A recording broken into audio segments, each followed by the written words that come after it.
El mensaje de un curso de milagros. La causa del sufrimiento del mundo no descansa en las formas físicas del sufrimiento que son meros efectos. La causa radica más bien en habernos dejado engañar por el ego en primer lugar.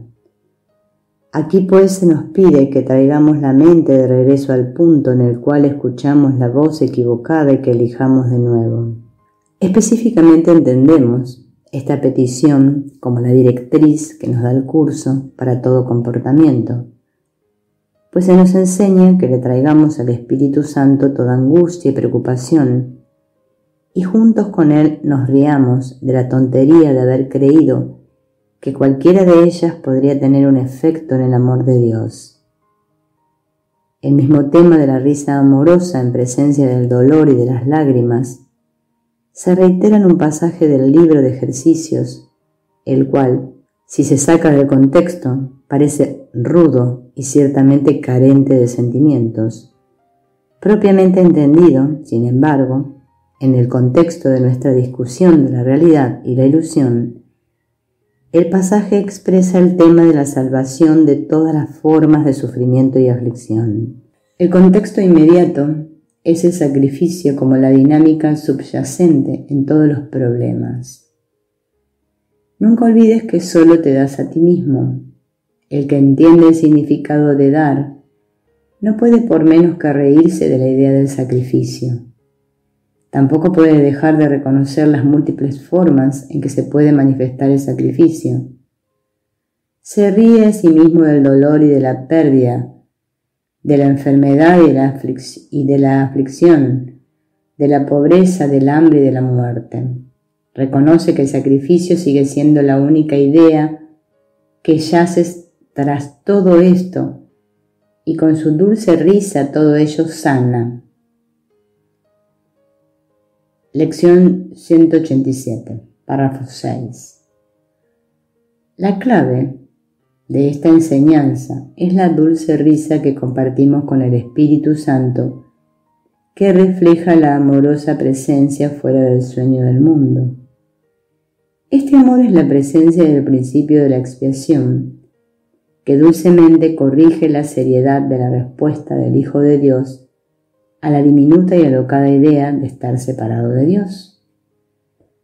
De ese modo no importa el comportamiento que tratemos de abrazar, bien sea por placer, salvación material, o por dolor, salvación religiosa mediante el sacrificio y el sufrimiento, o conducta que encontramos censurable en otros, nuestra tarea sigue siendo la misma: traer al Espíritu Santo nuestra preocupación o deseo, pedir su ayuda para mirar nuestro apego a ser solo una manifestación de un pensamiento interno de culpa. Y es ese pensamiento el que necesita corrección. Más específicamente, es el haber escogido nosotros ese pensamiento lo que necesita deshacerse. Y una vez nuestra culpa se ha desvanecido, saldremos del instante santo riendo, con nuestra risa y la de nuestro hermano unida a la de él. El principio de la salvación es sencillo, su aplicación universal, sin embargo, es difícil. Estamos hablando aquí del total deshacimiento del sistema defensivo que nosotros identificamos como necesario para la salvación y la preservación de nuestra existencia individual. Todas y cada una de las circunstancias de nuestras vidas que nos preocupan, sin excepción, pueden por consiguiente convertirse en una oportunidad para retornar a la raíz de esa preocupación. Únicamente una metafísica no dualista pura puede presentar un plan de salvación así de simple. ¿Qué simple es la salvación? Tan solo afirma que lo que nunca fue verdad no es verdad, ahora ni lo será nunca. Lo imposible no ha ocurrido, ni puede tener efectos. Eso es todo. Es un plan que no tiene excepciones, y es por eso por lo que no puede haber orden de dificultad en los milagros. Todos los milagros son iguales porque no existe una jerarquía de ilusiones. Así todas las ilusiones o problemas son iguales también, puesto que son manifestaciones de un mismo error. Por lo tanto, no es el mundo el que necesita redención, preservación o ingeniosos y dedicados planes para la paz. Es la mente que cree en un mundo así tan necesitado la que requiere redención. Esta es entonces la nueva moralidad de un curso de milagros: actuar no debido a la preocupación o a una empatía erróneamente ubicada, sino motivados por el amor que no sabe de dolor o sufrimiento. Y desde ese lugar de amor en el interior de nuestras mentes, el amor actuará de por sí y dirigirá nuestros cuerpos dulcemente a una interacción con el mundo, percibido ahora libre de ego y por lo tanto libre de problemas. Es una interacción como la que demostró la figura de Jesús cuando apareció en la tierra, una interacción con los demás y con el mundo, que se apegaba solo al amor de su Padre, un amor que literalmente no hace nada, sino que simplemente es. De ese modo Jesús ejemplificó una manera de vivir en el sueño que él describe en este hermoso pasaje del texto. No hacer nada es descansar y crear un lugar dentro de ti donde la actividad del cuerpo cese de exigir tu atención. A ese lugar llega el Espíritu Santo y ahí mora. Él permanecerá ahí cuando tú te olvides y las actividades del cuerpo vuelvan a abarrotar tu mente consciente. Mas este lugar de reposo al que siempre puedes volver, siempre estará ahí y serás más consciente de este tranquilo centro de la tormenta que de toda su urgente actividad.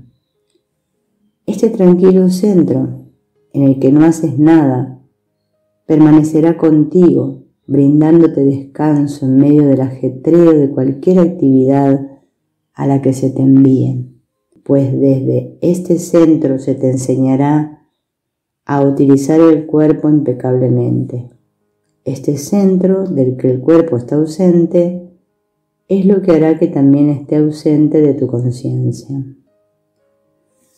Desde esta nueva posición moral con respecto al dolor y al sufrimiento, podemos deducir conclusiones similares en lo que se refiere a los énfasis en el ascetismo y el apartarse del cuerpo y del mundo. Claramente, si el cuerpo es una ilusión, ¿de qué es que hay que apartarse? Además, el practicar cualquier forma de ascetismo con la creencia de que eso es arrancar el mundo, la carne y el diablo, simplemente refuerza la realidad del cuerpo y de ese modo se cumple con el plan del ego para su salvación. Recordemos parte de la cita tomada del capítulo 2. No es necesario proteger a la mente negando lo no mental, el cuerpo. Como se mencionara antes, mientras más ascéticamente exitosos son los aspirantes espirituales, más se enajenan al creer que realmente han logrado algo mediante la negación de lo no mental, mientras que todo el tiempo su culpa inconsciente permanece a salvo y segura en sus mentes, detrás de la armadura del cuerpo, y por lo tanto se requiere un esfuerzo mayor para deshacerla. Jesús comenta sobre este particular en 2 lugares. Dice en el texto: es extremadamente difícil alcanzar la expiación luchando contra el pecado. No es necesario tampoco que dediques toda tu vida a la contemplación ni que te pases largos periodos de tiempo meditando con objeto de romper tu atadura al cuerpo. Todos estos intentos tendrán éxito a la larga debido a su propósito, pero los medios son tediosos y requieren mucho tiempo, pues todos ven la liberación de la condición actual de insuficiencia y falta de valor en el futuro.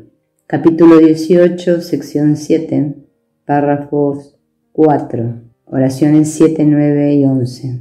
Con nuestro sentido de indignidad y de insuficiencia hecho real, estas prácticas ascéticas se tornan casi contraproducentes. La lección 155 del libro de ejercicios provee directrices prácticas para la vida en el mundo y aboga por el camino intermedio entre el ascetismo y el libertinaje. La lección se dirige a todos los potenciales maestros de Dios. Si la verdad exigiese que renunciasen al mundo, les parecería como si se les estuviese pidiendo que sacrificasen algo que es real. Muchos han elegido renunciar al mundo cuando todavía creían que era real, y como resultado de ello se han visto abatidos por una sensación de pérdida y consecuentemente no se han liberado.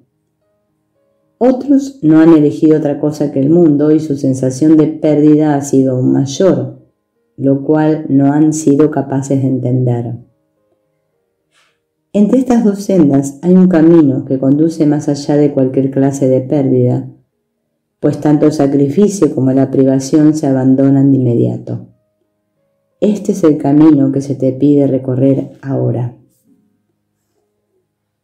Así pues, al elegir luchar en contra del cuerpo o al elegir complacer al cuerpo, terminan como caras opuestas de la misma moneda. El cuerpo ciertamente parecerá ser el símbolo del pecado, mientras crees que puede proporcionarte lo que deseas. Y mientras creas que puede darte placer, creerás también que puede causarte dolor. Es imposible tratar de obtener placer a través del cuerpo y no hallar dolor. Es esencial que esta relación se entienda, ya que el ego la considera la prueba del pecado. En realidad no es punitiva en absoluto, pero sí es el resultado inevitable de equipararte con el cuerpo, lo cual es la invitación al dolor. El cuerpo, compartirá el dolor de todas las ilusiones y la ilusión de placer se experimentará como dolor. Para concluir esta sección podemos reafirmar un punto central. El camino intermedio o nueva moralidad de un curso de milagros no tiene nada que ver con la conducta y no aboga ni por el retiro ascético, ni por la atracción física o psicológica, ni intervención activa. Trata únicamente con la ausencia de culpa en la mente de uno, lo cual conduce inevitablemente a la ausencia de proyección, ataque y sufrimiento en el mundo. Estos maestros de Dios, por lo tanto, no lucen diferentes de ningún otro, ni hacen nada diferente de ningún otro. La diferencia proviene de la paz y el gozo que sienten interiormente, como ya hemos visto en esta importante descripción del Maestro de Dios. Hay una manera de vivir en el mundo que no es del mundo, aunque parezca serlo. No cambies de apariencia, aunque sí sonríes mucho más a menudo. Tu frente se mantiene serena, tus ojos están tranquilos, y aquellos que caminan por el mundo con la misma actitud que tú, reconocen en ti a alguien semejante a ellos. Caminas por esta senda tal como otros lo hacen, mas no pareces ser distinto de ellos, aunque ciertamente lo eres. Una lección anterior plantea el mismo punto. El cuerpo es tu único salvador. Esta es la creencia universal del mundo que ves. Hay quienes odian al cuerpo y tratan de lastimarlo y humillarlo. Otros lo veneran y tratan de glorificarlo y exaltarlo. Pero mientras tu cuerpo siga siendo el centro del concepto que tienes de ti mismo, estarás atacando el plan de Dios para la salvación, a fin de no oír la voz de la verdad y acogerla como amiga. Por lo tanto, los verdaderos estudiantes de un curso de milagros, quienes aprenden y viven sus lecciones, lucirán normales y actuarán normalmente, igual que sus compañeros estudiantes. No renunciarán necesariamente a ciertos alimentos particulares, a la sexualidad o al disfrute de una hermosa puesta de sol. Su vestimenta por lo general no será diferente y podrían verse ayudando y consolando a las personas en la aflicción. Lo que sí cambia, sin embargo, es el propósito que le adjudican a estas y a otras actividades humanas. Las formas permanecen iguales, el contenido cambia. Si sus formas se alteran, es solo para cumplir con el contenido del amor que les ha dirigido dulcemente.